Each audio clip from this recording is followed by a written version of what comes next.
সাধারণভাবে ডিমের ডালনা বা ডিমের ঝোল না বানিয়ে একবার এই ডিমের ভাপা কারিটা বানিয়ে দেখো, ভীষণ টেস্টি হয় আর গরম ভাতের সাথে বা রুটি পরোটার সাথে খেতেও খুব ভালো লাগে। তো এটা বানানোর জন্য প্রথমেই আমি কয়েকটা ডিম ভেঙে একটা বাটিতে নিয়ে এবার এর মধ্যে স্বাদ মতো নুন, একটু পেঁয়াজ কুচি আর একটু লঙ্কা কুচি দিয়ে খুব ভালো মতন ফেটিয়ে নিলাম। আর তারপর একটা পাত্রে প্রথমে ভালো করে পাত্রের চারিদিকে অয়েল ব্রাশ করে নিয়ে তারপর এর মধ্যে ফেটানো ডিমটা দিয়ে দিলাম। এখন একটা কড়াইতে জল গরম করে এর মধ্যে একটা স্ট্যান্ড রেখে তার উপর ডিমের পাত্রটা রেখে এবার কড়াই চাপা দিয়ে এটাকে লো টু মিডিয়াম ফ্লেমে 15 থেকে 20 মিনিটের জন্য ভাপিয়ে নেবো। আর ভাপানো হয়ে গেলে পাত্রটা ঠান্ডা করে নিয়ে তারপর একটা প্লেটে এই ডিম ভাপাটা বের করে নিয়ে এটাকে ছোট ছোট টুকরো করে কেটে দিলাম। এরপর একটা প্যানে তেল গরম করে এর মধ্যে ভাপা ডিমগুলোকে দিয়ে এটাকে হালকা করে একটু ভেজে তুলে নিলাম। তারপর ওই বাকি তেলের মধ্যে কয়েকটা ছোট টুকরো করে কাটা আলু নুন আর হলুদ গুঁড়ো দিয়ে ভালো করে ভেজে তুলে নিলাম।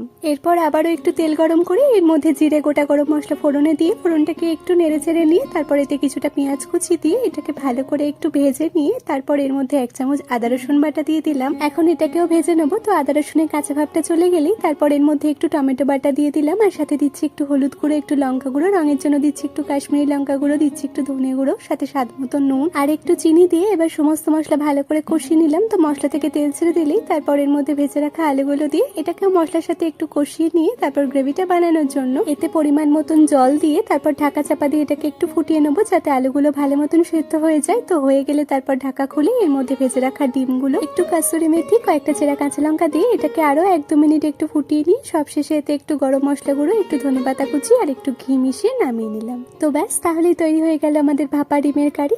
তাহলে রেসিপিটা কেমন লাগলো অবশ্যই কমেন্টে জানিও। আজকের মতো এটুকুই, টাটা।